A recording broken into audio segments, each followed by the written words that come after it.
لله نحمده ونستعينه ونستغفره ونؤمن به ونتوكل عليه ونعوذ بالله من شرور أنفسنا ومن سيئات أعمالنا من يهده الله فلا مضل له ومن يضلل فلا هادي له وأشهد أن لا إله إلا الله وحده لا شريك له وأشهد أن محمدا عبده ورسوله أما بعد فإن خير الحديث كتاب الله وخير الهدي هدي محمد صلى الله عليه وسلم وشر الأمور محدثاتها وكل محدثة بدعة وكل بدعة ضلالة وكل ضلالة في النار. أعوذ بالله من الشيطان الرجيم. بسم الله الرحمن الرحيم. وما من دابة في الأرض إلا على الله رزقها ويعلم مستقرها ومستودعها. وقال تعالى إن الله هو الرزاق ذو القوة المتين. محترم حضرین، ہمارے اور آپ کے لیے اس زندگی کا سب سے اہم موضوع، سب سے اہم ضرورت یہ ہے کہ ہم علم صحیح، ہدایت اور ایمان حاصل کریں. ایمان اور صحیح علم کو حاصل کرنے کا کئی ذریعہ ہے. ان میں سب سے اہم باب، سب سے مفید دروازہ یہ ہے کہ اللہ رب العالمین کی معرفت اس کے اسماء و صفات کے ذریعے سے حاصل کی جائے. انتہائی اہم باب، اور یہی وجہ ہے کہ ہم قرآن و حدیث کا جب مطالعہ کرتے ہیں تو یہ پاتے ہیں کہ بار بار تکرار کے ساتھ مختلف مضامین کی مناسبت سے اللہ رب العالمین نے اپنے کلام میں اور جناب محمد رسول اللہ صلی اللہ علیہ وسلم نے اپنی دعاؤں میں، اپنی ہدایات میں اللہ کے مختلف اسماء حسنہ اور صفات علیہ کا تذکرہ کیا ہے، اللہ کا ذکر کیا ہے. ظاہر سی بات ہے کہ ایک بندہ جو ہدایات دے رہا ہے، جو دعائیں مانگ رہا ہے، اس کے ساتھ اگر اللہ رب العالمین نے اور اس کے رسول نے کچھ ناموں کو، اللہ تبارک و تعالیٰ کی صفات کو بیان کیا ہے تو ان اسماء اور صفات کا ان دعاؤں سے، مضامین سے گہرا تعلق ہے. اگر ہم غور کریں اور معنی اور مفہوم کو جانیں، سیاق و سباق سے جوڑ کر دیکھیں تو یہ چیزیں ہمارے علم اور عرفان کو، ایمان کو مضبوط بنانے اور بڑھانے کا بہت بڑا ذریعہ ہے. یہ بحر ناپائیدہ کا نام ہے، ایسا سمندر جس کی گہرائی کا ہم علم نہیں حاصل کر سکتے. اللہ رب العالمین کے اسماء حسنہ اور صفات علیہ، اللہ کی عظمت، اس کے جلال اور اس کی وسعت کا ایک ہم کو نقشہ پیش کرتے ہیں. ہمارا ذہن و دماغ اتنا وسیع نہیں ہے کہ رب العالمین کی ذات و صفات کا احاطہ کر سکیں. وَلَا يُحِيطُونَ بِشَيْءٍ مِّنْ عِلْمِهِ إِلَّا بِمَا شَاءَ. اور دوسرے مقامات پر بھی اللہ نے کہ اللہ کے علم کا، اللہ کی ذات کا، اللہ کی صفات کا انسان احاطہ کر ہی نہیں سکتا، اس لیے کہ ہماری عقل اور اس کا دائرہ بہت محدود ہے، اور رب العالمین کی صفات، اس کے کمالات اور خوبیاں لامحدود ہیں. آج کے خطبے میں اگر یہ تمہیدی گفتگو اسماء و صفات کے فوائد پر بیان کروں تو طویل ہو جائے گی. آج کے خطبے میں اللہ کے ایک نام الرزاق اور رازق، اس پر میں گفتگو کرنا چاہتا ہوں. یہ رزق ہم اردو میں بھی استعمال کرتے ہیں، جس کا ترجمہ کرتے ہیں روزی. رزا کا یرزقو کا معنی عربی زبان میں ہوتا ہے عطا کرنا، دینا، نوازنا. وہ قرآن میں وَأَنفِقُوا مِمَّا رَزَقْنَاكُمْ اللہ نے متعدد مقامات پہ کہا، اور یہ فعل الگ الگ سیاق و سباق میں استعمال ہوا ہے کہ جو کچھ ہم نے تمہیں عطا کیا ہے، روزی دی ہے، اس میں سے خرچ کرو. رزق، اسی سے رازق اس میں فاعل اور رزاق اس کا اس میں مبالغہ ہے، بڑی بہت روزی دینے والا. اللہ رب العالمین نے قرآن پاک میں اور نبی کریم صلی اللہ علیہ وسلم نے احادیث میں متعدد مقامات پر اس لفظ کو ذکر فرمایا ہے. یعنی قرآن میں متعدد مقامات پر رزاق اور خیر الرازقین اور رازق کا لفظ کا استعمال ہوا ہے احادیث. اللہ کے نبی صلی اللہ علیہ وسلم سے صحابہ نے آ کے کہا کہ آپ قیمتیں متعین کر دیجیے، جو مہنگائی اور قیمتیں اضافہ ہو رہا ہے. تو آپ نے کہا ان اللہ هو المساعد وهو القابض الرازق. ان اللہ هو المسعر القابض الباسط الرازق، کہ مسعر قیمتیں طے کرنے والا، مہنگائی کرنے والا اللہ، وہی قابض ہے سمیٹنے والا، تنگی کرنے والا، وہی کشادگی کرنے والا ہے، اور وہی رازق ہے روزی دینے والا ہے۔ تو اللہ کے ناموں میں سے ایک نام الرازق ہے۔ اور رزاق، جیسا کہ میں نے ایک آیت پڑھی، ان اللہ هو الرزاق ذو القوة المتین، اس سے پہلے کی آیتیں ہم اکثر سنتے ہیں، وما خلقت الجن والانس الا لیعبدون، کہ جنوں انس کو میں نے صرف اس لیے پیدا کیا کہ وہ میری عبادت کرے، توحید پر رہے۔ ما اريد منهم من رزق، میں نے لوگوں کو اس لیے پیدا نہیں کیا کہ ان سے مجھے رزق کی طلب ہے، میں ان سے کوئی روزی اور رزق نہیں چاہتا۔ ما اريد منهم من رزق وما اريد ان يطعمون، اور نہ ہی میں یہ چاہتا ہوں کہ مجھے کھلائیں۔ اللہ رب العالمین ان ضروریات سے مالا کرے، اسے بھوک نہیں لگتی، اسے کوئی حاجت نہیں ہے۔ اللہ رب العالمین کسی حاجت اور کسی عیب سے متصف نہیں ہے، ان سب سے مالا در ہے۔ سبحان اللہ ہم کہتے ہیں، اللہ تمام عیوب و نقائص سے پاک ہے۔ آگے اللہ نے فرمایا ان اللہ هو الرزاق ما اريد منهم من رزق وما اريد ان يطعمون ان اللہ هو الرزاق ذو القوة المتین۔ اللہ تو الرزاق ہے، ذو القوة، قوت والا ہے، المتین، زوراور ہے، اسے کسی کی کوئی ضرورت نہیں ہے، وہ الصمد ہے۔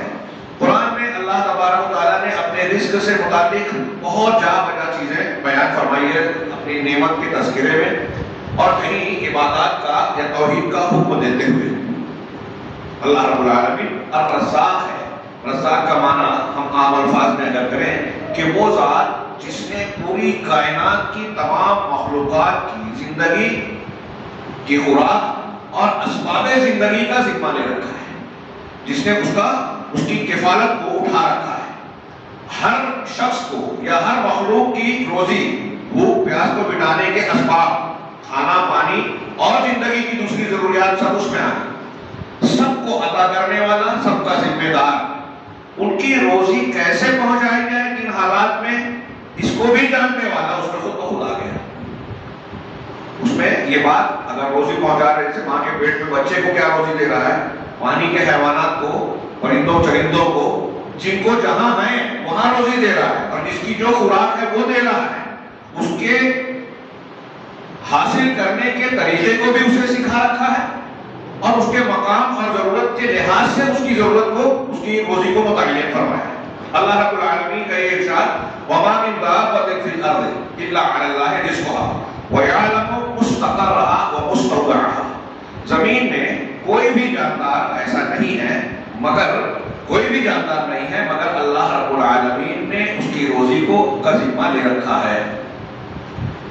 روئے زمین پر وہ انسان ہو، جن ہو، چرند و پرند ہو، آبی حیوانات ہو، بڑے جانور نظر آتے ہو، کیڑے مکوڑے ہو، ہماری کھلی آنکھ سے دکھائی دیتے ہو نہ دکھائی دیتے ہو، اللہ رب العالمین کہہ رہا ہے کہ روئے زمین پر جتنے بھی جاندار ہیں سب کی روزی کا ذمہ اللہ رب العالمین کے اوپر ہے، اللہ نے لے رکھا ہے۔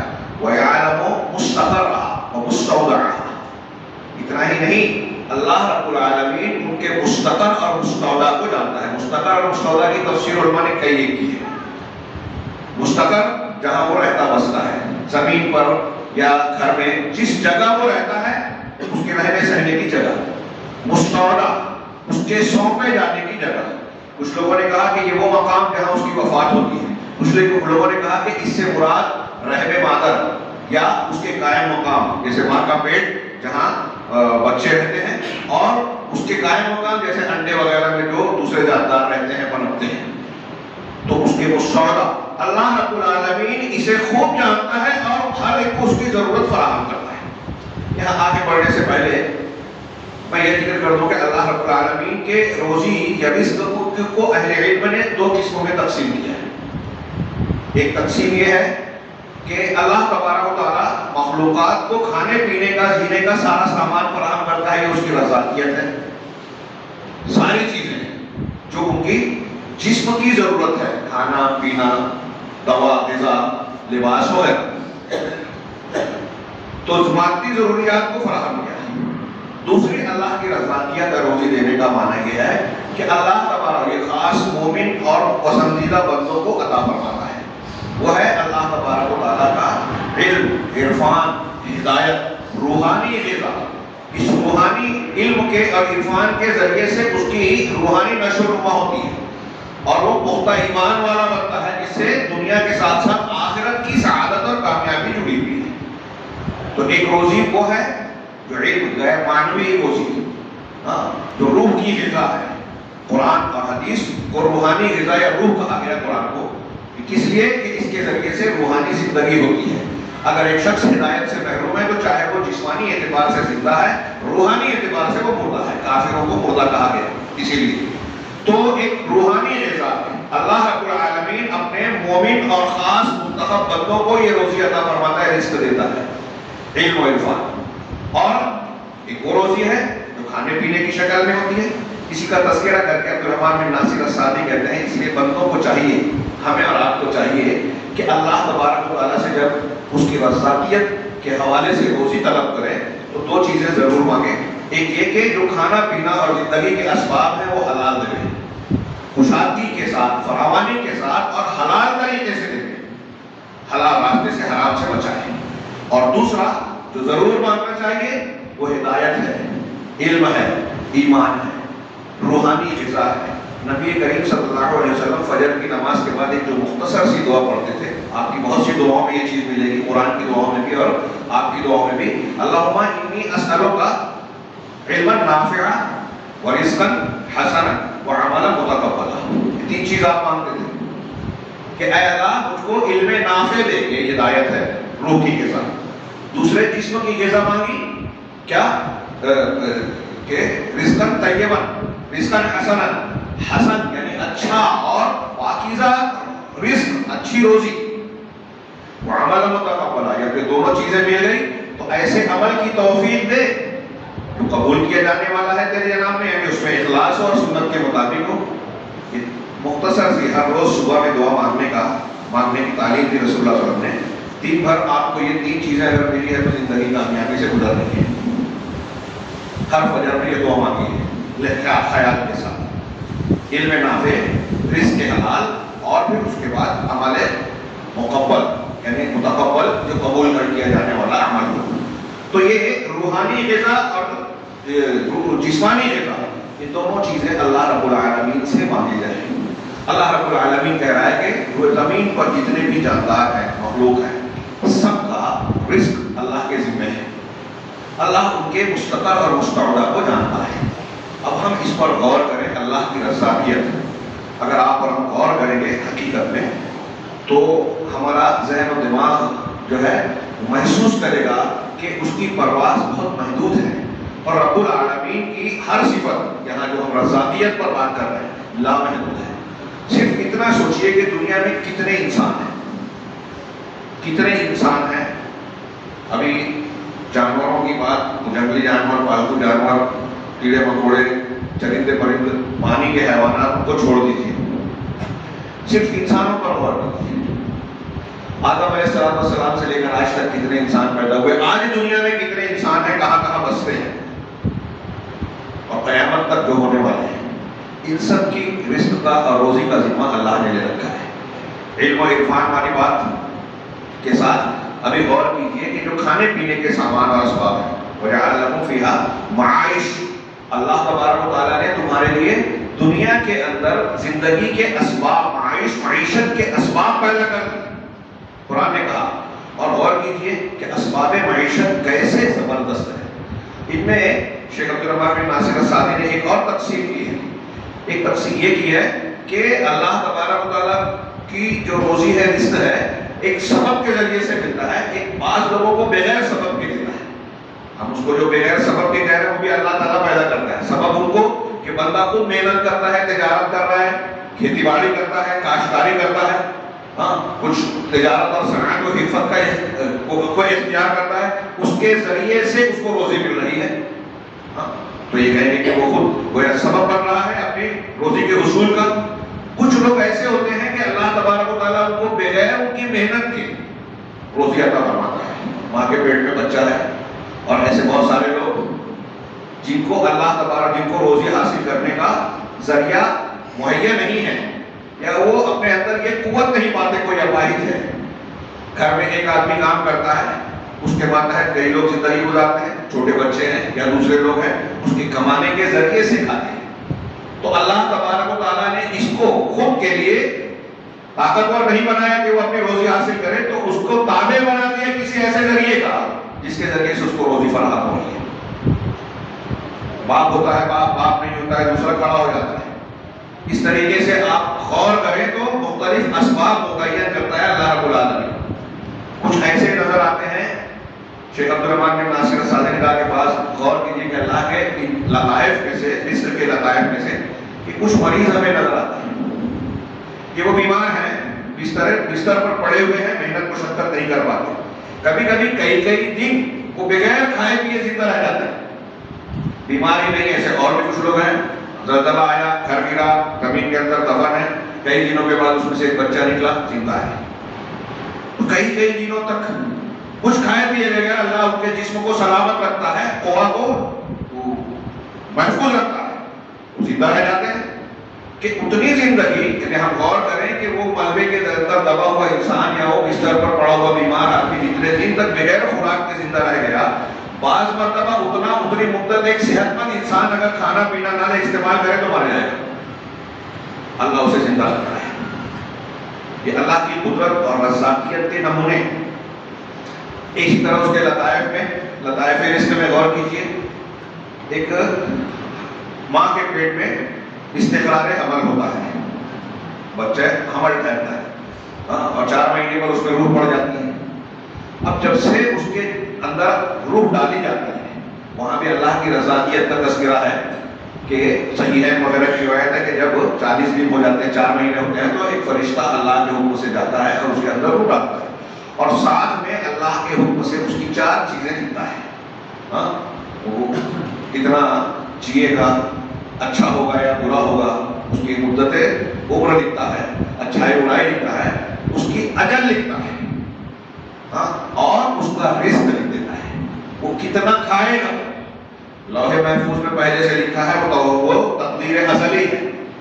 اور یہ تخلیقی وقت میں، تخلیق کے وقت میں ایک دوسری تقدیر اللہ رب العالمین لکھواتا ہے، فرشتے کو دیتا ہے کہ وہ بچہ پیدا ہوگا تو کیا کھائے گا پیے گا، اس کی غذا کیا ہوگی۔ تو اب بچہ جب حمل میں کی شکل میں ہوتا ہے، تھوڑی دیر کے لیے غور کیجئے کہ 4 مہینے کے بعد ایک بچہ پیٹ کے اندر، ماں کے پیٹ میں جان والا ہو جاتا ہے۔ اور یہ صرف انسان کے بچے کی نہیں، جانوروں کے بچوں میں بھی ہوتا ہے۔ ان کے پیٹ میں بچے زندہ رہتے ہیں۔ ماں کے پیٹ میں بچے کا زندہ رہنا کیسے ہوتا ہے؟ ابھی ہم کتنے دن تک بغیر کھائے پیے رہ سکتے ہیں؟ 4 مہینے سے 9 مہینے کی مدت تک جو عام حمل کی مدت ہے، اس کو اگر غور کریں، کئی مہینے کا پیریڈ، اس میں باہر سے یا دنیاوی اعتبار سے اس کے پیٹ میں کھانا پینا نہیں جاتا، اسے غذائی ضرورت اس کی کہاں سے پوری ہو رہی ہے؟ اگر آپ ڈاکٹروں سے، تشریح الاعضاء کو جاننے والے، جو انسانی جسم کی ساخت اور ولادت کی تعلیم حاصل کرتے ہیں، آج کی جدید تحقیقات کے روشنی میں پڑھیں تو اللہ کی قدرت کے نمونے آپ کو معلوم ہوئے ہیں کہ کس طرح ماں کے خون کے ذریعے سے بچے کو غذا فراہم ہوتی ہے، اس کو الگ سے کھانے پینے کا انتظام نہیں کرنا پڑتا۔ اگر ایسا ہوتا تو یہ خود بچے کے لیے بھی نقصان دہ ہوتا، کھانے پینے کی شکل اختیار کرنے میں، اور ماں کے لیے بھی نقصان دیتا کہ جب وہ باہر سے غذائیں کھاتا، جیسے ہم کھاتے پیتے ہیں، تو اس کے لیے پیشاب بہانے کی ضرورت پیش آتی، اور ایسا کچھ ہوتا تو ماں کے پیٹ میں اس کی گنجائش نہیں ہوتی۔ اللہ رب العالمین نے وَيَعْلَمُ مُسْتَقَرَّهَا مُسْتَوْدَعَهَا کی تفسیر میں یہ بتا رہا ہوں، یہ سب باتیں کہ اللہ ہر جاندار کی روزی کا ذمہ دار ہے، رزق کا ذمہ دار ہے، اور اللہ اس کے مستقر رہنے سہنے کی جگہ کو جانتا ہے۔ ابھی ہم زندہ ہیں، ماں کے پیٹ میں جب تھے تب کیا تھے، اس کی جگہ کو بھی جان رہا ہے۔ مستودع مادر رحم سے کچھ لوگوں نے تفسیر دی، تو ماں کے پیٹ میں، رحم میں بھی آپ دیکھیں کہ اللہ تبارک و تعالیٰ نے زبردست انتظام کیا، اور جب بچے کی پیدائش ہو گئی، ماں کے پیٹ سے باہر آیا، ولادت ہوئی، تو اس وقت بھی وہ اپنی روزی، جیسے ایک طاقتور انسان دوڑ دھوپ کر کے کھانا بناتا ہے، حاصل کرتا ہے، روزی کماتا ہے، یہ سب وہ نہیں کر سکتا بچہ۔ تو اللہ تبارک و تعالیٰ نے ماں کے سینے میں اس کی ایسی غذا جاری کی جو اس کے لیے کھانا بھی ہے، پینا بھی ہے، طعام بھی ہے، شراب بھی ہے، مشروب بھی ہے۔ دونوں چیزوں کا کام آتا ہے. اور پھر سائنس والے آج کہتے ہیں کہ بچے کی جیسے جیسے نشو و نما ہوتی جاتی ہے، اس کے جسم کے اندر قوت آتی جاتی ہے، اس کے معدے میں جو ہے ہضم کی اور غذا کو قبول کرنے کی قوت جیسے جیسے بڑھتی جاتی ہے، ویسے ویسے ماں کے دودھ میں بھی تبدیلیاں آتی ہیں، اس میں قوت بڑھتی جاتی ہے. کیا نظام ہے؟ اللہ کی رضاکیت کا ایک ہلکا سا حصہ ہے. پھر اس کے بعد جب اس کو قوت اور طاقت حاصل ہو جاتی ہے، جیسے ہم اور آپ ہو گئے، تو اللہ رب العالمین نے قرآن میں جا بجا اپنی روزیوں کا ذکر کیا کہ تمہاری ضرورت کے لیے پانی برسایا، زمین سے پیڑ پودے اگائے، سبزیاں اگائی، جانور دیے، جانور سے تم کو گوشت، دودھ اور دوسری ضرورت کی چیزیں حاصل ہوتی ہیں. فَلْيَنظُرِ الْإِنسَانُ إِلَىٰ طَعَامِهِ، سورہ عبس میں کہا انسان اپنے کھانے کی طرف دیکھے. اَنَّا سَبَقْنَا الْمَاءَ سَبْقًا، کہ ہم نے آسمان سے خوب بھرپور بارش برسائی. اَنَّا سَبَقْنَا الْمَاءَ سَبْقًا، ہم نے بھرپور بارش برسائی. ثُمَّ شَقَقْنَا الْأَرْضَ شَقًّا، پھر زمین کو اچھی طریقے سے پھاڑ دیا کہ وہ زمین کو ایک بیج زمین میں ڈالا جاتا ہے، وہ زمین پھاڑ کے باہر آتا ہے. یہ اللہ کی رضاکیت کے انتظامات ہیں. ثم شققنا الارض شقا فانبتنا فيها حبا، پھر ہم نے اس میں اناج پیدا کر دیے، دانے یعنی اناج. فانبتنا فيها حبا وعنبا وقصبا، اور انگور اور ترکاریاں پیدا کی. وزیتون ونخلا، زیتون اور کھجور پیدا کی، کھجور کے درخت پیدا کیے. وحدائق غلبا، اور گھنے باغات پیدا کیے، گنجان اور گھنے باغات. وفاکہۃ وحبا، اور میوے اور گھاس چارہ پیدا کر دیا. متاعا لکم ولانعامکم، یہ تمہارے لیے بھی زندگی کے سامان ہیں، فائدے کی چیزیں ہیں، اور تمہارے جانوروں اور چوپایوں کی غذا کا بھی سامان ہے. ہم پھل کھاتے ہیں، چھلکا ہمارے جانور کھاتے ہیں. ہم گیہوں چاول استعمال کرتے ہیں، اس کا پودا جانوروں کے کام آتا ہے. ان دانوں میں، اناج میں، ترکاریوں میں ہمارے لیے غذائیت ہے، اور چاروں میں ان کے لیے غذائیت ہے جو جانوروں کی جسم اور ان کی نشو و نما کے لیے ضروری ہے. کتنا بھرپور انتظام ہے، یہ اللہ کی رضاکیت ہے. آپ غور کیجئے، دنیا میں نے جیسا کہا کتنے انسان ہیں. ایک انسان ایک دن میں کتنا کھانا کھاتا ہے، ایک انسان ایک دن میں کتنا پانی پیتا ہے، کتنا وضو کرتا ہے، کتنا غسل کرتا ہے، اور پانی کے دوسرے کتنے استعمال کرتا ہے، کپڑا دھونا وغیرہ وغیرہ. یہ سارے انتظام اللہ کہہ رہے ہیں. سَبَقْنَا الْمَاءَ سَبْقًا ثُمَّ شَقَقْنَا الْأَرْضَ شَقًّا. یہ جو میں نے آیتیں پڑھی، اور ایسی آیتیں قرآن میں اور جگہوں پر دوسرے مقامات پر ہیں کہ پانی برسایا، زمین پھاڑا، پودے اگائے، تمہاری ضرورت کا ہر سامان دنیا میں مہیا کر دیا. أَلَمْ نَجْعَلِ الْأَرْضَ كِفَاتًا، کیا ہم نے زمین کو تمہارے لیے کافی نہ بنایا؟ نہیں بنایا. أَحْيَاءً وَأَمْوَاتًا، زندہ ہونے کے اعتبار سے بھی اور مردہ ہونے کے اعتبار سے. زندہ ہے تو یہ پوری دنیا ہمارے لیے ضروریات کا دسترخوان بنی ہوئی ہے، ہر ضرورت کی چیز یہاں اللہ نے مہیا کر رکھی ہے. یہ اس کی رضاکیت ہے. اور مر گئے تو اسی میں دفن ہو گئے. یہ زمین کو اللہ نے کفایت والا سامان بنایا. اللہ تبارک و تعالیٰ نے ارشاد فرمایا کہ یہ اللہ کی رضاکیت کا گویا انتظام ہے. اب ہم اس رضاکیت میں دیکھتے ہیں کہ کوئی بہت امیر ہے، کوئی غریب ہے، جیسے مادی روزی میں کوئی درمیانی ہے، ایسے ہی علم اور انفاق ایمان میں بھی مختلف درجات ہیں. یہ اللہ رب العالمین کی مشیت اور حکمت بالغہ ہے. اس کی حکمت ہے، اس کی مشیت ہے. چنانچہ اللہ نے قرآن میں جا بجا یہ مضمون بھی بیان کیا، ان ربک یبسط الرزق لمن یشاء ویقدر. اللہ تبارک و تعالیٰ جس کو چاہتا ہے رزق میں کشادگی عطا فرماتا ہے، اور جس کو چاہتا ہے تنگی عطا فرماتا ہے. انہ کان بعبادہ خبیرا بصیرا، یقیناً وہ اپنے بندوں کے کا خوب جاننے والا اور دیکھنے والا ہے.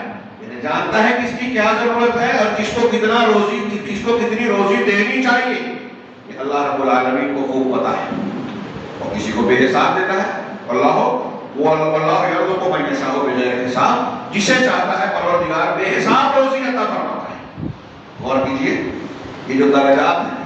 ولو بسط اللہ الرزق، کیا ہے؟ ولو بسط اللہ لعبادہ الرزق لبغوا فی الارض. قرآن نے کہا کہ اگر اللہ سب کو کشادگی سے روزی دینے لگے، سب کو ایک جیسا مالدار بنا دیتا، تو زمین میں یہ لوگ بغاوت کرتے، سرکشی کرتے. کہ اللہ کی حکمت ہے کہ نظام چل رہا ہے، امیر غریب ہے. اگر سب امیر ہوتے تو کام کون کرتا، مزدوری کون کرتا، ماتحت کون ہوتا، امتحان کیسے ہوتا، امیر کا امیر کی حیثیت سے، غریب کا غریب کی حیثیت سے امتحان کیسے ہوتا. جس کو دیا ہے اس کو شکر ادا کرنا ہے، جس کو محروم کیا ہے اس کو صبر کرنا ہے، اور جس کو دیا ہے اس کو چھوٹوں کے حقوق کا لحاظ اس کو صبر و قناعت اور خودداری اختیار کرنی ہے. تو ہر ایک کو اللہ رب العالمین نے جہاں رکھا ہے وہ اس کی حکمت کا تقاضا ہے، اس کے لطف و کرم کا حصہ ہے. وہ لطیف ہے، وہ خبیر ہے. جب اللہ رب العالمین کے رزاق ہونے کا ہم ذکر کرتے ہیں تو اس میں اللہ رب العالمین کی دوسری کئی صفات اور اسماء کا مفہوم بھی آ جاتا ہے کہ رزاق جو ذات ہے اسی کے ہاتھ میں ساری کائنات کا نظام ہے، وہ انتظام کر رہا ہے. جیسے ابھی کہا کہ وہ کشادگی عطا فرماتا ہے، وہ تنگی کرنے والا وہی ہے، وہ باسط ہے، وہ قابض ہے، وہ تمام امور کا مختار اور سارے اختیارات کا حامل ہے. اس میں اللہ رب العالمین کا کوئی شریک نہیں ہے ان سارے امور. اب جب ایسا ہوا تو اس کا سب سے اس کے نام کا جاننے کا ایک لمبا اور سب سے بنیادی فائدہ یہ ہونا چاہیے کہ اللہ کے سوا کسی سے روزی نہ مانگے. فوائد پر ہم آگے بات کرتے ہیں. ہاں، اللہ تبارک و تعالیٰ کے کشادگی رزق کا بیان کہ رب العالمین ساری چیزوں کو دینے والا ہے. قرآن و حدیث میں یہ جا بجا اس کا ذکر ہے. اللہ رب العالمین نے بعض مقامات پر یہ فرمایا کہ اللہ رزاق ہے، اسی سے روزی مانگو اور اسی کی عبادت کرو. وما خلقت الجن والانس الا لیعبدون کی جو آیت پڑھی اس میں بھی سیاق و سباق سے یہی مفہوم نکلتا ہے. صحیح مسلم کی ایک حدیث قدسی لمبی چوڑی ہم لوگ بارہا سنتے ہیں. جابر اللہ کے رسول صلی اللہ علیہ وسلم، ابو ذر غفاری اللہ کے رسول صلی اللہ علیہ وسلم سے روایت کرتے ہیں اور وہ اللہ تعالیٰ سے کہ اللہ تعالیٰ خطاب کر کے کہتا ہے اے میرے بندو، میں نے ظلم کو تمہارے آپس میں حرام، اپنے آپ پر حرام کیا ہے اور تمہارے درمیان بھی آپس میں ظلم کو حرام کیا ہے، لہذا ایک دوسرے پر ظلم کرو مت کرو فلا تظالموا. پھر آگے اللہ نے کہا کہ اے میرے بندو، تم میں کا ہر شخص بھوکا ہے. یا عبادی کلکم جائع الا من اطعمتہ، تم میں کا ہر شخص بھوکا ہے سوائے اس کے جسے میں کھانا کھلاؤں. فاستطعمونی، لہذا تم مجھ سے روزی مانگو، مجھ سے کھانا مانگو. اطعمکم، میں تمہیں کھانا کھلاؤں گا. یا عبادی کلکم عار الا من کسوتہ، اے میرے بندو تم میں کا ہر شخص ننگا ہے، برہنہ ہے سوائے اس کے جس کو میں لباس پہناؤں. فاستکسونی، لہذا مجھ سے لباس مانگو، کپڑا مانگو، میں تمہیں پہناؤں گا. اے میرے بندو تم میں کا ہر شخص گمراہ ہے. کلکم ضال الا من ہدیتہ، سوائے اس کے جس کو میں ہدایت دوں. فاستہدونی، لہذا مجھ سے ہدایت مانگو. اہدکم، میں تم کو ہدایت دوں گا. یا عبادی انکم تذنبون، اے میرے بندو تم لوگ صبح و شام اور رات اور دن گناہ کرتے ہو اور میں گناہوں کی بخشش کرنے والا ہوں. فاستغفرونی، مجھ سے مغفرت طلب کرو، میں تمہارے گناہوں کی بخشش کروں گا. یہ چار چیزیں پہلے ذکر کی گئی، حدیث آگے اور بھی لمبی ہے. امام احمد بن حنبل کہتے تھے کہ شامی روات کی سب سے شاندار حدیث ہے. بعض سلف اسے بیان کرتے ہوئے غالباً مسلم حولانی یا ایوب سختیانی میں بول رہا ہوں، وہ گھٹنوں کے بل کھڑے ہو جاتے تھے کہ یہ اتنی عظیم الشان حدیث ہے. تو امام احمد کہتے تھے یہ سب سے شامیوں کی سب سے بہترین حدیث ہے. تو ان چار چیزوں پر غور کیجیے. پہلے کھانے کا ذکر ہے، پھر لباس کا. یہ مادی ضرورت ہے. اللہ کی رزاقیت میں جو ہم کو دنیا کے شریر اور جسم کی جو ضروریات پیش آتی ہے اس میں سب سے بنیادی ضرورت کھانا اور لباس. اللہ کہہ رہا ہے یہ میں تمہیں دیتا ہوں تو مجھ سے مانگو. پھر روحانی ضرورت جو رزق کی دوسری قسم ہم نے پڑھی، علم، عرفان، ایمان.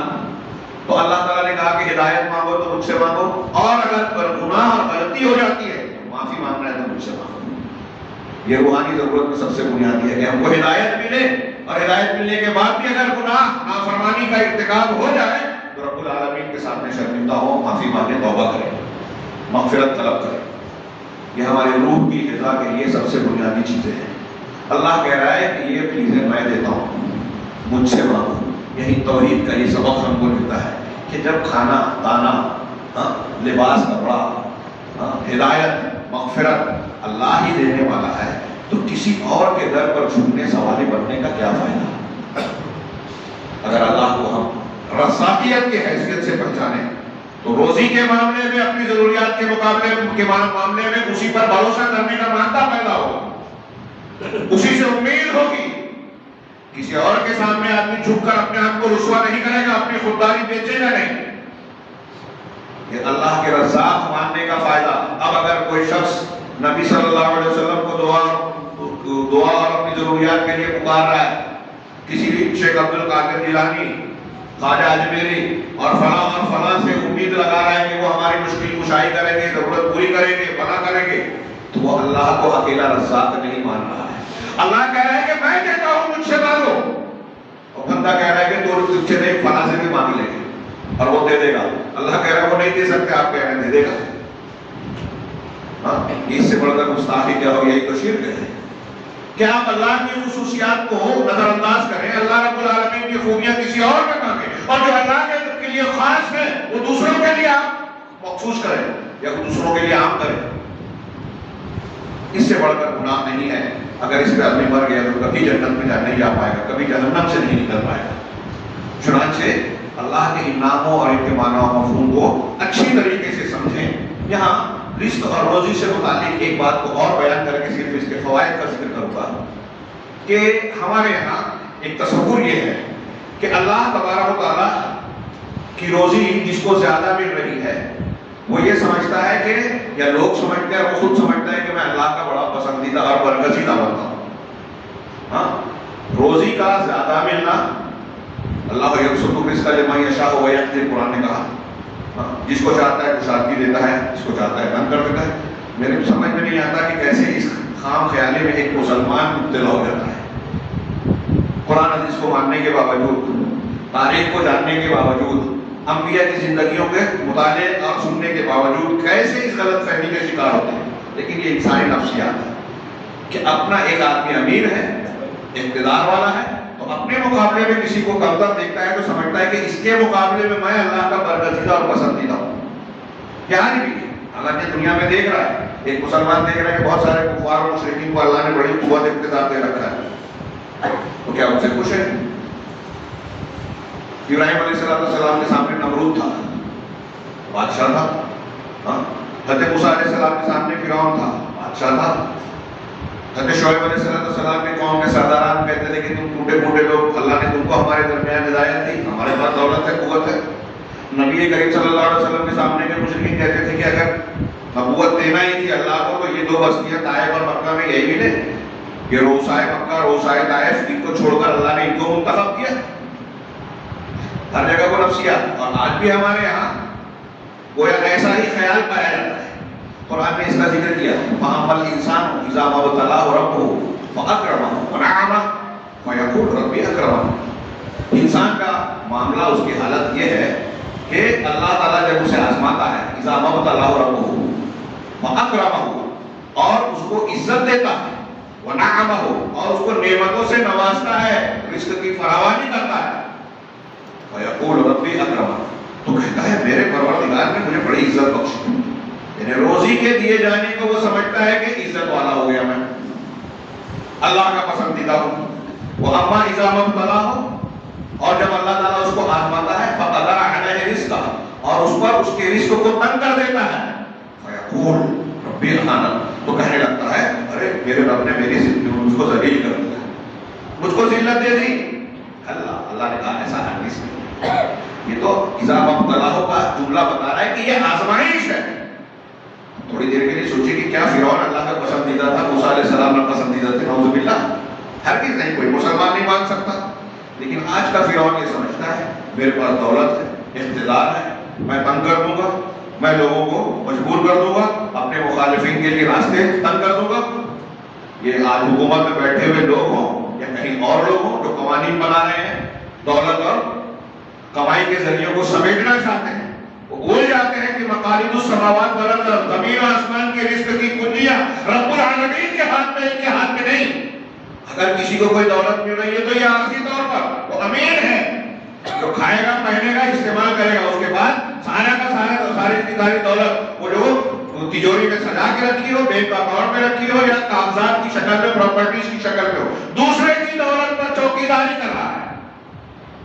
یقول ابن آدم مالی مالی، ابن آدم کہتا ہے میرا مال میرا مال، حالانکہ اس کا مال وہی ہے جو کھا لیا، ختم کر دیا، پہن لیا، بوسیدہ کر دیا، یا صدقہ کر کے اپنے لیے آگے بڑھا دیا۔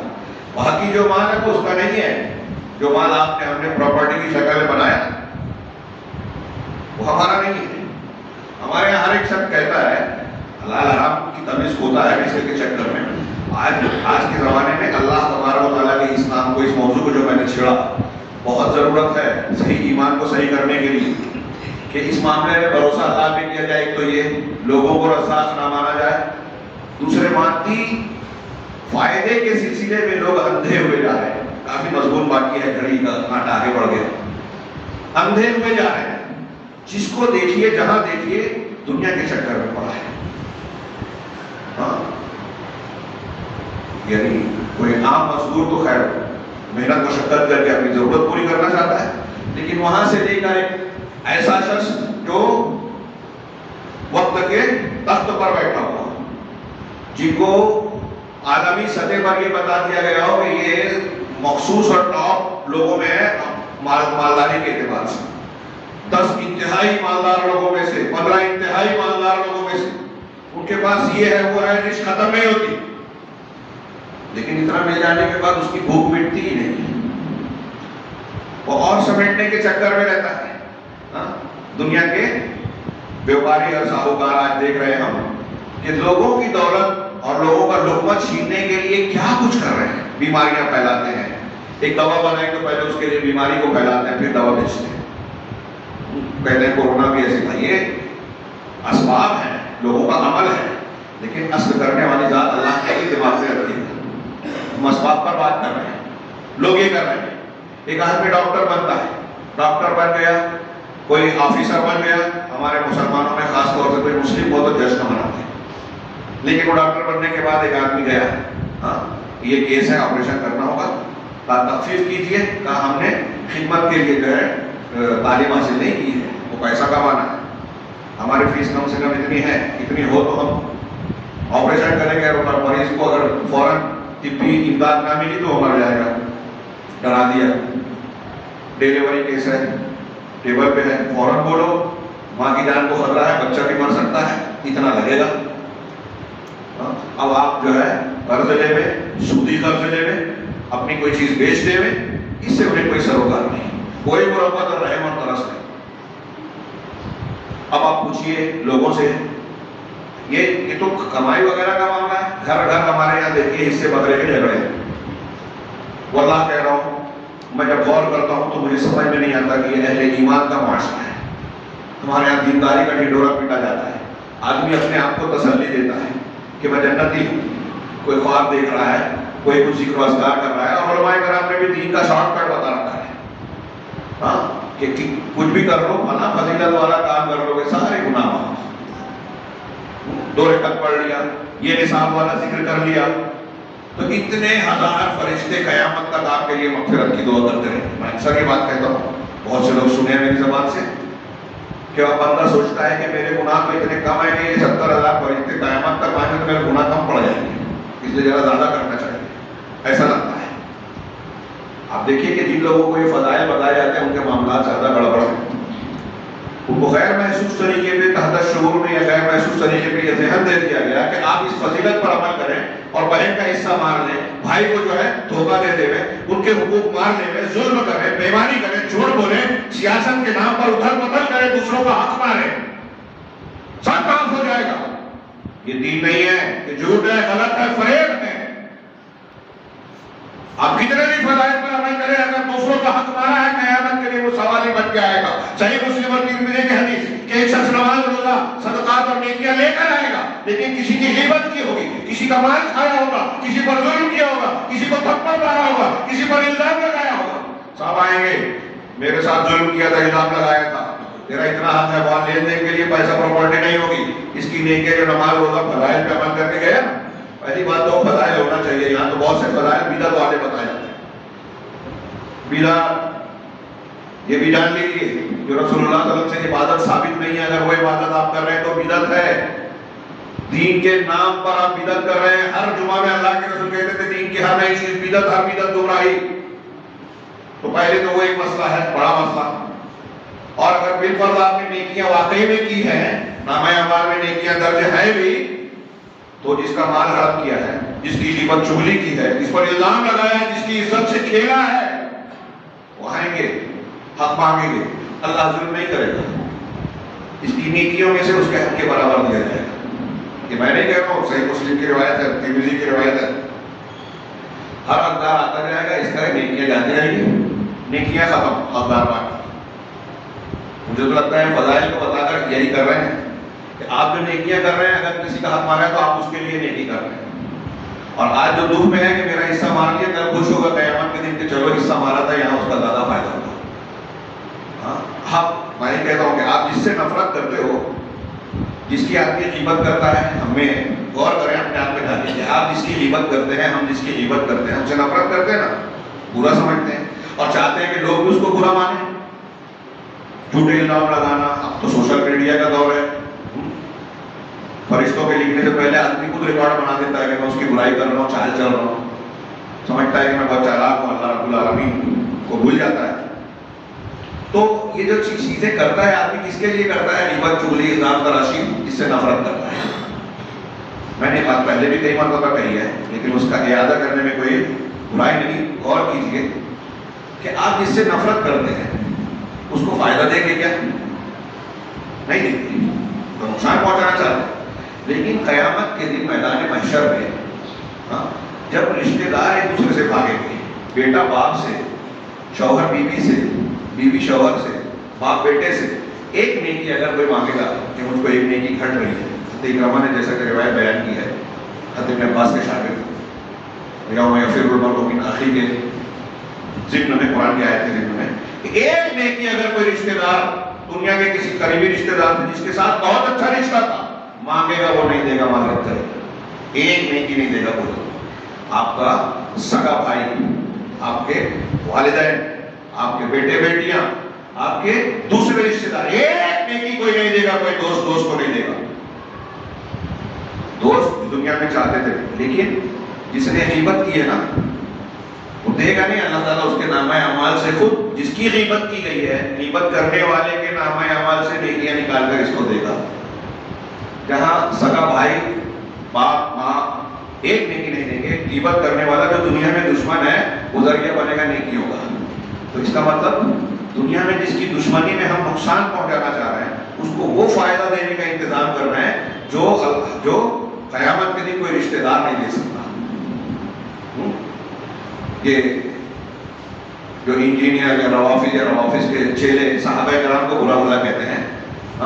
حضرت عائشہ صدیقہ رضی اللہ تعالیٰ عنہ سے کسی نے کہا، ام المومنین، اس زمانے میں یہ فکر تھی کہ کچھ صحابہ جو گزر چکے ہیں ان کو کچھ لوگ برا بھلا کہتے ہیں. ام المومنین نے بڑا پیارا جواب دیا تھا، یہ جو میں اسی کی سمجھ لیجیے کہ تشریح کر رہا ہوں. انہوں نے کہا تھا کہ اللہ تبارک و تعالیٰ ان صحابہ سے خوش تھا، خوش ہے کہ ایمان، ہدایت اور عمل سے وہ اس دنیا سے چلے گئے. ان کے چلے جانے کے بعد ان کی نیکیوں کا سلسلہ تھم گیا. اب وہ جو قربانیاں نیکیاں کرتے تھے وہ بند ہو گئی. تو اللہ رب العالمین کی مشیت یہ ہوئی کہ ان کی نیکیوں کا سلسلہ جاری رہے. لہذا ان بدتماش اور بدماش لوگوں کی زبانیں ان کے خلاف آزاد کر دیا تو ان کی برائیاں کر رہے ہیں. ان کی برائیاں کرنے سے ان کی نیکیوں کا سلسلہ جاری ہے. صحابہ کو جو برا بھلا کہہ رہے ہیں وہ صحابہ کرام کی نیکیاں اور اجر و ثواب میں اضافہ کر رہے ہیں. یہ اللہ تبارک و تعالیٰ کا انعام ہے، پریشان ہونے کی ضرورت نہیں. تو یہ بات تھوڑی سی پھیل گئی، لیکن میں یہ عرض کرنا چاہتا ہوں کہ اللہ کی رضاقیت کو فراموش کرنے سے یہ ساری چیزیں پیدا ہو رہی ہے. یہ جو ڈاکٹر، تعلیم دینے والے ٹیچرز اپنے عمل میں، اپنی ذمہ داری میں، اپنے پیشے کے سلسلے میں خیانتیں کر رہے ہیں، حق مار رہے ہیں. یہ میں صرف دو کا نام لے رہا ہوں. سماج کا ہر فرد ایسا لگتا ہے کہ جس کو جہاں موقع ملا وہاں وہ دوسروں کو کاٹ رہا ہے. عوام کا بھی کوئی معاملہ نہیں. ہم لیڈروں کو بولتے ہیں آج ہمارا شہر کھنڈر کی طرح بن گیا ہے، ایک راستہ ٹھیک ٹھاک نہیں ہے، صفائی کا انتظام نہیں ہے، مچھروں کی بیماریوں کی بہتات اور نہ جانے کیا کیا ایک دوسرے پر الزام دیتے ہیں. مجھے ایسا لگتا ہے کہ سب ملزم ہیں، سب مجرم ہیں، برابر ہے، زاویہ الگ الگ ہے. ووٹ لے کر، ووٹ جیت کر جو آیا وہ کہتا ہے میں کمانے آیا ہوں، اور پبلک جو رو رہی ہے، جو پریشان ہے، وہ الیکشن کے ٹائم، ابھی اگلا الیکشن آئے گا، پھر پیسہ لے کے ووٹ دے گی، سوال کریں گے. اللہ رسول کی خدمت، اطاعت، فرما برداری سے زیادہ اس بے ایمان لیڈر کے لیے دوڑیں گے، بھاگیں گے، رات دن ایک کریں گے، جس کے بارے میں پتا ہے کہ یہ حرام خوری کرے گا، اس کے مددگار کریں گے، اور چند ٹکوں کو لے کر اپنا ضمیر، اپنا معیار، اپنا وقار جو ہے بیچیں گے. ہر سال ہوگا. کہہ رہے ہیں کرم کون زیادہ ہے؟ میں نے اس سے پہلے ذکر کیا تھا، ایک صاحب نے پوچھا کہ لیڈروں سے کہنے لگے کہ لیڈروں سے زیادہ پبلک جو ہے کرپٹ ہے. میں نے کہا وہ کیسے؟ کہا بتائیے کہ محلے کے ایسے پیش امام کو جس کو سب اچھا نیک متقی پرہیزگار مانتے ہیں، اس کو آپ الیکشن میں کھڑا کیجیے، اس کو کتنا ووٹ ملے گا؟ ہمارا جاہل آدمی بولے گا کہ ان کو کہاں سیاست آتی ہے، وہ جاہل کو آتی ہے. اللہ کے رسول صلی اللہ علیہ وسلم اور صحابہ کے زمانے میں قرآن کا جاننے والے کو گورنر بناتے تھے. ہمارے یہاں بولتے ہیں مولویوں کو دنیا داری نہیں سمجھتی، علماء کو خطبہ کو کیا سمجھتی ہے، اور وہ تو دنیا داری کر رہے تھے. دیکھو ارے یہ تو دنیا داری کر رہا ہے. اگر وہ یہ بتانے لگے کہ مجھے کتنی دنیا داری آتی ہے تو لوگ الزام رکھنے لگتے ہیں. آتی ہے کرتے نہیں، سمجھتا ہے اختیار نہیں کرتے. اس کا یہ مطلب نہیں کہ وہ جاہل ہیں، جاہل ان سے اونچے ہیں سیاست میں. جو سیاست جانتا نہیں، سیاست کا سین نہیں جانتا، ہم اسے لیڈر بناتے ہیں. تو وہ اتل پتل بےمانی چوری نہیں کرے گا تو اور کیا کرے گا؟ اور یہ جو بات میں کہہ رہا ہوں آپ روز کہیے، لیکن الیکشن کے ٹائم وہی ہوگا جو ہوگا آیا ہے. سوچیے، غور کیجیے. وہ جو چند ٹکے لیتے ہیں، لے کر پیسے لے کر ووٹ دے رہے ہیں، پیسے لے کر رشوت لے کر یہ رشوت دے کر کام نکال رہے ہیں. یہ جو کر رہے ہیں یہ اس بات کی دلیل ہے کہ وہ اللہ کے رزاق ہونے کو نہیں مانتے، اللہ کی پہچان نہیں ہے، اللہ رب العالمین کے تعلق سے ان کا علم صحیح نہیں ہے. وہ کافی زیادہ ہو گیا. میں عرض کر رہا تھا کہ کسی کی روزی کا یا دولت کا زیادہ ہونا، کم ہونا اللہ کے پسندیدہ ناپسندیدہ ہونے کی علامت نہیں ہے. حدیث کے ایک الفاظ میں ہے کہ اللہ تبارک و تعالیٰ دنیا ان کو بھی دیتا ہے جن کو پسند کرتا ہے، اور ان کو بھی جن کو ناپسند کرتا ہے. من یحب ومن لا یحب، ان اللہ یحب الدنیا من یحب ومن لا یحب، او کما ورد فی الحدیث. اللہ انہیں بھی دنیا دیتا ہے جن کو ناپسند کرتا ہے، اور انہیں بھی جن کو پسند کرتا ہے. لیکن دین صرف وہ ان کو دیتا ہے جن کو پسند کرتا ہے. دنیا فرعون کو بھی دی، ابو جہل کو بھی دی، ابو لہب کو بھی دی. دین انبیاء کو دی، صحابہ کو دی، صالحین کو دی. یہ دنیا اچھے برے دونوں کو مل سکتی ہے، لیکن دین صرف اچھوں کو ملے گی جن کو اللہ کے پسندیدہ ہے. تو معیار یہ ہے تقویٰ اور نیک عمل صالح. اللہ تبارک و تعالیٰ کی رزاقیت کا بہت مختصر سمے تذکرہ کر پایا. اللہ کو رزاق ماننے کے کچھ فوائد کا ذکر کیا ہے، بہت سرسری طور پر میں ذکر کروں. یہ انہوں نے 7-8 فوائد کا ذکر کیا ہے، میں مختصراً اس کو بیان کروں. کہ سب سے پہلے اگر اللہ کو آپ رزاق مانتے ہیں، رزاق ہونے کا صحیح عقیدہ رکھتے ہیں، تو اللہ تبارک و تعالیٰ کو عبادت میں اکیلا مانیں گے. شرک اور شرک کے تمام اسباب سے اپنے آپ کو جتنی بھی قسمیں ہیں نکال لیں گے. اس لیے کہ تمام کائنات کا پیدا کرنے والا جب ہم نے مانا کہ وہ اللہ ہے، اور پیدا کرنے کے بعد سارے لوگوں کی ضروریات وہی فراہم کر رہا ہے، رزاق ہے. رزاق یعنی ساری ضرورت کو پوری کرنے والا، تمام نوازشوں کو عطا کرنے والا. کہا کہ وہ رزاق ہے، تو اب جب وہی رزاق ہے، وہی خالق ہے، تو عبادت کا مستحق وہی ہوا، کوئی اور کیوں ہوا؟ کائنات کی کوئی ہستی، وہ بڑے سے بڑا پیر ہو، ولی ہو، نبی ہو، فرشتہ ہو، اللہ نہ چاہے تو ایک تکہ دانے سے بھی کم، دانے کا ایک جوز جو ہے وہ کوئی کسی کو دے نہیں سکتا، کوئی کسی سے چھین نہیں سکتا. ہر نماز کے بعد ہم پڑھتے ہیں اللہم لا مانع لما اعطیت ولا معطی لما منعت ولا ينفع ذا الجد منک الجد. اے اللہ جو تو دے وہ کوئی روکنے والا نہیں، جو تو روک دے وہ کوئی دینے والا نہیں. اور تیرے سامنے کسی بھی باحیثیت کی کوئی حیثیت کا، کسی بھی پیر بابا ولی فرشتے کی کوئی نہیں چلے گی تیرے سامنے. ولا ينفع ذا الجد منک الجد، بہت بڑا آدمی ہے، اقتدار والا ہے، نہیں چلے گی. سارے اختیارات. اسی لیے اللہ کے رسول نے اپنے تربیت کرتے تھے. دیکھیے حضرت ابن عباس بچے ہیں، ان کو کہا کہ اے غلام اللہ کو یاد کرو، تم اللہ کو اپنے سامنے پاؤ گے. اور پھر اس ابتدائی جملوں کے بعد کہا اذا سألت فاسأل اللہ واذا استعنت فاستعن باللہ. مانگو تو اللہ سے مانگو، مدد طلب کرو تو صرف اللہ سے مدد طلب کرو. آگے جو جملہ بتایا اپنے بچوں کو ہم اگر سکھا دیں تو توحید میں مضبوط ہوں گے، دوسروں پر کے سامنے جھکیں گے نہیں، اور ان کے اندر بہادری، خودداری، اطاعت، بہت سی خوبیاں ہیں. اللہ نے رسول نے آگے فرمایا جو حضرت ابن عباس کو تلقین کی کہ یہ بات جان رکھو وَاعْلَمْ أَنَّ الْأُمَّةَ لَوْ اجْتَمَعَتْ عَلَىٰ أَن يَنفَعُوكَ لَا يَنفَعُوكَ إِلَّا مَا كَتَبَ اللَّهُ لَكَ. کہ اگر کوئی امت اور جماعت اکٹھا ہو جائے کہ تم کو کوئی فائدہ پہنچا دے، تو فائدہ نہیں پہنچا سکتے مگر وہی جو اللہ چاہے گا. اللہ نے جو لکھ دیا ہے اتنا ہی فائدہ پہنچا سکے. پوری کائنات مل کے چاہے کہ آپ کو ایک دانہ دے دے، سارے اولیاء، صالحین، انبیاء، فرشتے. سنیں غور سے یہ جملہ جو لوگ قبروں میں جا کے مشکل کشائی حیات روائی کا عقیدہ رکھ کے اوپر ہمیں قبور سے مانتے ہیں، میرے اس جملے کو سمجھے اور قرآن میں پڑھے کہ سارے مل کر اگر اللہ نہ چاہے تو ایک دانہ دے نہیں سکتے. آپ کے پاس ایک دانہ، ایک حبہ، ایک سوئی ہے، سارے مل کر اگر اللہ نہ چاہے تو چھین نہیں سکتے. ہاں، یہ قرآن اللہ کے رسول نے فرمایا. ساری امت چاہے تو تم کو فائدہ نہیں پہنچا سکتے، ایسا ہی کہ اللہ نے لکھا اتنا لکھا. سارے لوگ، سارے امت اور کائنات مل کر تم کو کوئی نقصان نہیں پہنچا سکتے مگر اتنا ہی جتنا اللہ نے لکھ رکھا ہے. رزاق، کائنات کا مدبر صرف اللہ ہے، خالق مالک صرف وہی ہے، قابض باسط وہی ہے. اور پھر دوسرا فائدہ بتایا کہ یہ یقین کرنا کہ اللہ سبحانہ و تعالیٰ ہی اکیلا بندوں کے رزق کا ذمہ دار ہے، متکفل اور کفیل ہے. اس سے دل کو طمانینت اور سکون حاصل ہوتا ہے. پھر لالچ، جلد بازی اور بے چینی، رزق کے سلسلے میں خوف یہ چھٹ جاتا ہے. کیسے گھر چلے گا، کیسے پیٹ بھرے گا.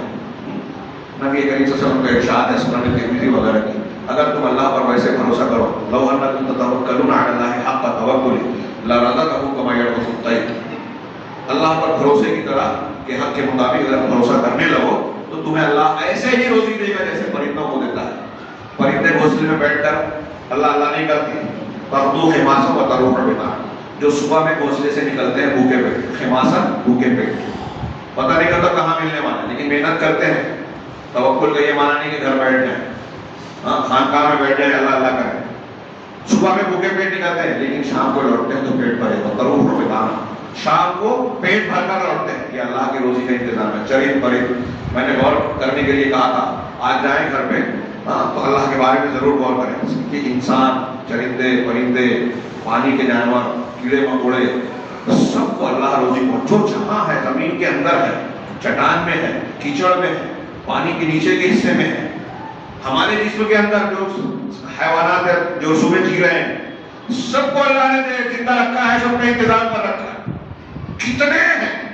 کوئی بڑے سے بڑے بادشاہ، اگر دنیا کا کوئی کائنات کا کوئی بڑے سے بڑا بادشاہ مالدار ہو جائے، لوگوں کو صرف انسانوں کو دعوت دے کر کھانا کھلانا چاہے کتنے ٹائم کھلا پائے؟ سوچئے. ہاں، اللہ خیر الرازقین، اللہ روزی دینے والوں میں سب سے بہتر ہے.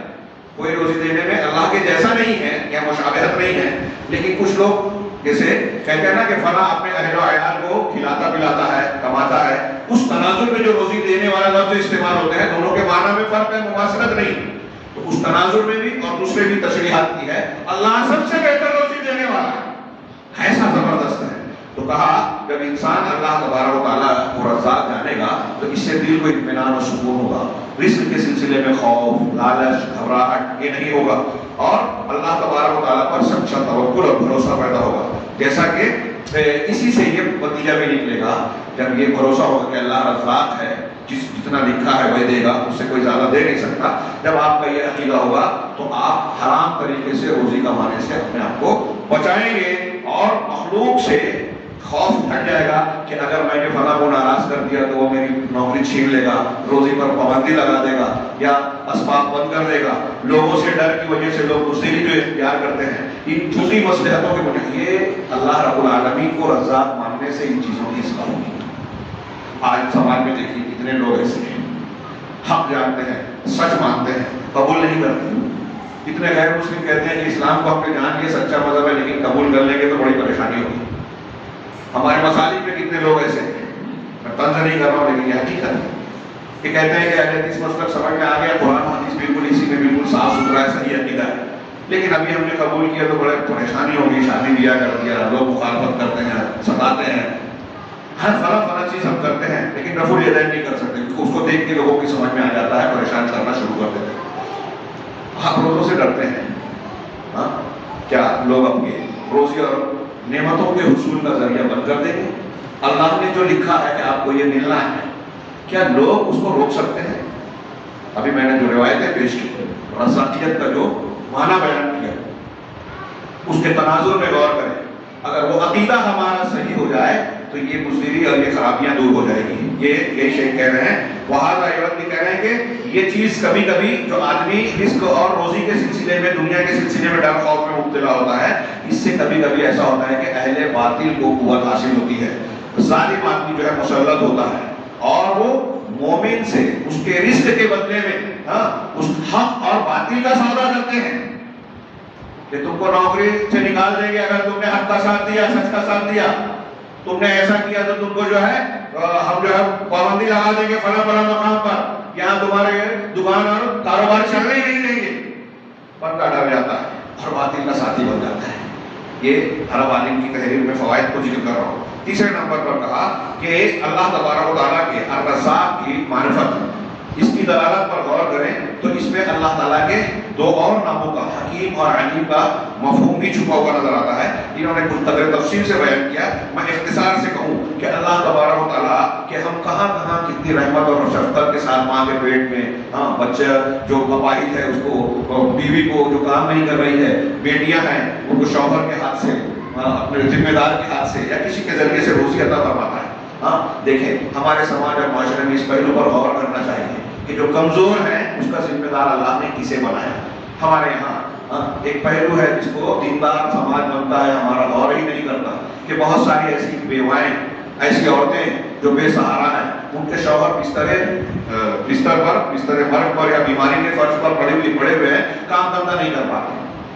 تو ہمارے یہاں بجائے اس کے کہ اس کو مدد کی جائے، ذریعہ بنا جائے اللہ کے اجر و ثواب کو حاصل کرنے کا، اس کی مجبوری کا، اس کی ضرورت کا فائدہ اٹھانے اور کیش کرنے کی کوشش کی جاتی ہے۔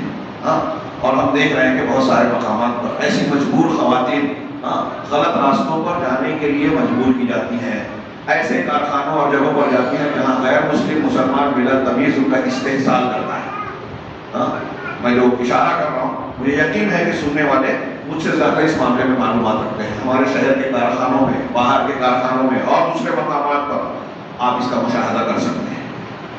خیر یہ ضمن سی بات کہ اللہ رب العالمین کا جو روزی دینے کا انتظام ہے اس میں ایک طرف اس کا لطف و کرم نظر آتا ہے۔ اللہ لطیف بعبادہ یرزق من یشاء وهو القوی العزیز، سورہ شورى کی آیت ہے کہ اللہ اپنے بندوں پر لطف و کرم کرنے والا ہے، وہ انہیں ان میں سے جس کو چاہتا ہے روزی عطا فرماتا ہے، اور وہ قوی ہے، طاقتور، عزیز، غلبے والا ہے۔ رہا اس کا حکیم پر، حکمت والا، یہ اس سے پہلے ہم نے ذکر کیا کہ آپ دیکھیے کہ ایک آدمی امیر ہے، ایک غریب ہے، اور پھر روزی کے خیر بعض کو امیر بنایا، بعض کو غریب بنایا، اس میں اللہ رب العالمین کی زبردست حکمتیں ہیں، موقع نہیں ہے کہ اس کی تفصیل میں جائے۔ پانچواں یہ کہ جب اللہ تبارک و تعالیٰ کے اس نام کو ہم اچھی طریقے سے سمجھیں گے تو اس کے نتیجے میں ہمارے دلوں میں عظیم محبت پیدا ہوگی، جو اللہ کے اولیاء اور اصلیاء کا حصہ ہوتا ہے۔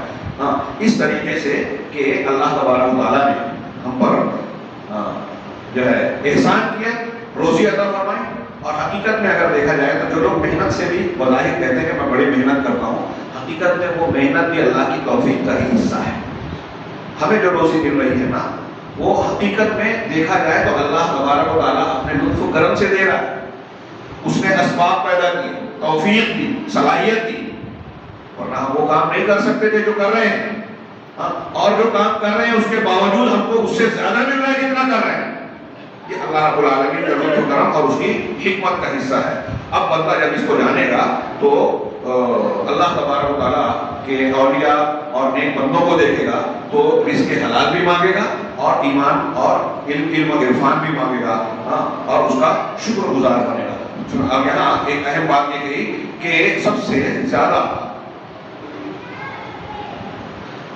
روزی کو حاصل کرنے کا سب سے مضبوط ذریعہ وہ جو ہے وہ اللہ کا تقویٰ اور اللہ کے دین پر عمل کرنا ہے، اور اس کے اطاعت و فرمانبرداری ہے۔ قرآن نے کہا وَمَن يَتَّقِ اللَّهَ يَجْعَلْ لَهُ مَخْرَجًا وَيَرْزُقْهُ مِنْ حَيْثُ لَا يَحْتَسِبُ۔ جو اللہ کا تقویٰ اختیار کرے گا، اللہ رب العالمین اس کو ہر مشکل سے نکلنے کا راستہ پیدا کر دے گا۔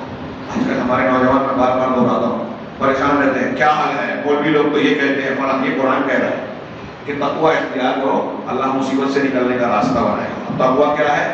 صحیح دین پر عمل ہے، بدعت و خرافات پر نہیں۔ تو جو اللہ کا تقویٰ اختیار کرے گا، اللہ نکلنے کا راستہ بنائے گا، وَيَرْزُقْهُ مِنْ حَيْثُ لَا يَحْتَسِبُ، اور ایسے راستے سے اسے روزی عطا کرے گا جس سے وہ گمان بھی نہیں کر سکتا۔ تو بندہ جب تک اطاعت و فرما برداری کرے گا، اللہ تعالیٰ اس کو روزی دے گا۔ جو پرندوں کو بھوکا پیاسا نہیں لوٹاتا، جو کافروں کو روزی دیتا ہے، جانوروں کو دیتا ہے، وہ اپنے فرما بردار بندوں کا کتنا خیال رکھے گا۔ غور کیجیے ہاں، اور اسی میں شیخ سعدی نے بیان کیا، بہت بہت زیادہ ہو گیا، میں معافی چاہتا ہوں، کہ جس طریقے سے مجبور انسان کے بارے میں قرآن نے کہا نا، اما یجیب المضطر اذا دعاہ، ایسے ہی ایک شخص اگر بھوک پیاس سے مغلوب ہو گیا مجبوری کی حالت میں، اور وہ اللہ سے دعا کرتا ہے تو بعض اوقات بغیر سبب کے اللہ تعالیٰ تو اس کی دعا قبول کر کے اس کو روزی دیتا ہے۔ تفصیل کا موقع نہیں، آگے بڑھتے ہیں کہ اسی طریقے سے جب ہم کو یہ پتہ چلا کہ اللہ کی فرما برداری سے روزی ملتی ہے، تو اس کا الٹا بہت سی دلیل ہے کہ جب اللہ کی نافرمانی کرو گے تو اللہ تعالیٰ اپنی دی ہوئی نعمتیں چھین لے گا، روزی تنگ ہوتی ہے، پریشانی آتی ہے، بے روزگاری آتی ہے، فقر و فاقہ، اور تنگی کی سب سے بڑی وجہ ہمارے گناہ ہے۔ حدیث میں ہے کہ اللہ تعالیٰ کی طرف سے اگر بندہ گناہ کی وجہ سے رزق سے محروم ہوتا ہے، جو جس کا اس گناہ کا جس کا وہ ارتکاب کرتا ہے۔ اسی طریقے سے 7ویں نمبر پر انہوں نے ایک بڑی پیاری بات کہی کہ وہ مسلمان کے لیے یہ کوشش کرنا چاہیے، ہم اللہ تبارک و تعالیٰ کی روزی اور رزق مانگتے ہیں نا، آج کل ہمارے یہاں لوگ نماز روزہ بھی بتا لوگوں کو ترغیب دینے کے لیے دنیا کا فائدہ بتا دے گا، فجر پڑھ لو گے تو روزی میں کشادگی ہوگی، دعا پڑھو گے تو یہ ملے گا، سب پڑھو گے تو یہ ملے گا۔ ہاں، ان سب سے بڑھ کر وہ سب جھوٹی باتیں، فائدہ ہوگا یہ صحیح ہے، لیکن جھوٹی روایتوں کی ضرورت نہیں ہے۔ ان سارے روزیوں میں سے اللہ کے رزق میں سب سے عظیم، سب سے بڑی بے قیمت جو نعمت ہے، روزی ہے، وہ جنت ہے۔ اس لیے انسان کی سب سے بڑی خواہش اور طلب جنت کی ہونی چاہیے۔ ہم جب اللہ سے روزی مانگے تو جنت ضرور مانگے، بلکہ سب سے بڑھ کر جنت کو مانگنا چاہیے، اس لیے کہ وہ سب سے عظیم کامیابی اور سب سے عظیم روزی ہے۔ کہہ رہے ہیں اسی طریقے سے بندے کا جو ہے اللہ تبارک و تعالیٰ کے رزاقیت کا علم اگر ہم اس کو اپنے ذہن میں تازہ رکھیں، بار بار اس کو دہرائیں، تو اس سے ہمارے دل میں جو لالچ ہے، بخیلی ہے، یہ دور ہوگی۔ ہم نے اللہ کے راستے میں خرچ کیا تو یہ نہ سمجھیں کہ ہمارا پیسہ ختم ہو جائے گا، ہماری ضرورت ادھوری رہ جائے گی، ہاں، یا ہم دوسروں کے مال پر لالچ کی نگاہ ڈالیں کہ اس کا مال کسی طریقے سے ہمارے اس میں آ جائے، کاغذات میں تبدیلی کر دیں، بھائی کا، بہن کا، فلاں کا مال حاصل کریں، یہ چیزیں ان کی اصلاح ہوگی۔ رزاقیت کو ہم اگر دل میں مضبوط کرتے ہیں، اس لیے کہ جب ہمارے ذہن و دماغ میں یہ بات ہو کہ روزی اللہ کے ہاتھ میں ہے، اور دل میں جو کچھ علم ہے وہ بھی اللہ کے ہاتھ میں ہے، سب کچھ اللہ تبارک و تعالیٰ کا احسان ہے، ہاں، اور اس احسان کو کرنے والا اللہ تبارک و تعالیٰ، اللہ سبحانہ و تعالیٰ ہے، وہی روزی دیتا ہے، وہی فضل و کرم فرماتا ہے۔ تو یہ شعور انسان کو، مومن بندے کو تواضع اختیار کرنے کی طرف لے جاتا ہے کہ ہم لوگوں سے خودداری اختیار کریں، اور جو پیسہ اگر ہے ہاتھ میں تو اس کے تعلق سے فیاضی سکھاتا ہے، ہاں، جو اللہ تبارک و تعالیٰ نے علم، جاہ، مرتبہ، اقتدار دیا ہے، اس سے فیاضی کا جذبہ پیدا ہوتا ہے، بندہ اللہ کے راستے میں خرچ کرتا ہے۔ مختصر یہ میں نے کچھ اشارات کیے اور کچھ باتیں بہت مختصر بیان کی، اور وہ یہ خاص طور سے کہ آج کے مادہ پرست ماحول میں ہمارے عام مسلمانوں کا بھی یہ حال ہو گیا ہے کہ غیر مسلموں کی طرح دنیا کے مسائل کو حل کرنے کے لیے ہم صرف مادی چیزوں پر نظر رکھتے ہیں۔ اس میں ایک بڑی وجہ یہ ہے کہ ہمارا علم اور ایمان بہت کمزور ہے، اور اس کمزوری کی ایک وجہ یہ ہے کہ ہم اللہ کو پہچانتے نہیں۔ اللہ کو پہچاننا اس کے اسماء و صفات کے ذریعے سے، اگر یہ بھی ہمیں حاصل ہو گیا تو ہم اللہ رب العالمین کے پختہ ایمان رکھنے والے بندوں میں شامل ہوں گے۔ اور جب یہ چیز حاصل ہوگی تو یہ جو خرابیاں آج ہم کو مادی بنیادوں پر نظر آ رہی ہیں، ہر شخص جو ہے، میں ایک بات کہہ رہا تھا وہ ادھوری رہ گئی تھی کہ ہر گھر میں حصے بدلے کا جھگڑا ہے، اور وہ اس کا تذکرہ کرتے ہوئے آگے بڑھ گیا تھا۔ اس میں ایک بات میں سوچتا ہوں، ابھی کل میں کہہ رہا تھا کہ ہمارے یہاں جب کوئی اس طرح کی حرکتیں کرتا ہے، کماتا ہے، تو کہتا ہے کہ میں اپنے بچوں کے لیے کما رہا ہوں، اپنے لیے نہیں کر رہا ہوں، بچوں کے لیے کر رہا ہوں۔ صحیح ہے، بچہ کچھ سالوں کے بعد کہتا ہے کہ میں اپنے بچوں کے لیے کر رہا ہوں، پھر وہ اپنے بچوں کے لیے کر رہا ہے، یہ سلسلہ چل رہا ہے۔ تو بچوں کے لیے آپ دنیا کما رہے ہو، اپنے اور اپنے بچوں کے لیے آخرت نہیں کما سکتے۔